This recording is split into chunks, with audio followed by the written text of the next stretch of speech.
దేవునికి మహిమ కలుగునుగాక.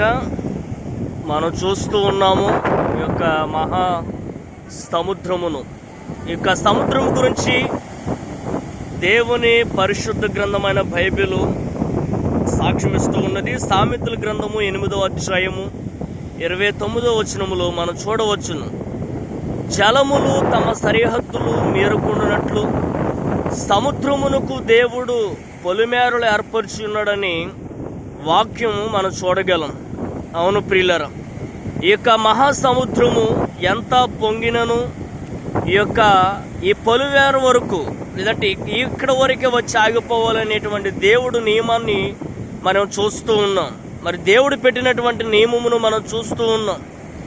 మరి యొక్క మహాసముద్రము సృష్టికర్త అయినటువంటి దేవునికి లోబడుతూ ఉన్నది, దేవుని మాటను ఆలకిస్తూ ఉన్నది. కానీ దేవుని పోలికలోను దేవుని స్వరూపంలోను చేయబడినటువంటి మానవుడు మాత్రము దేవునికి లోబడుతూ ఉన్నాడా? దేవుని మాటను ఆలకిస్తూ ఉన్నాడా?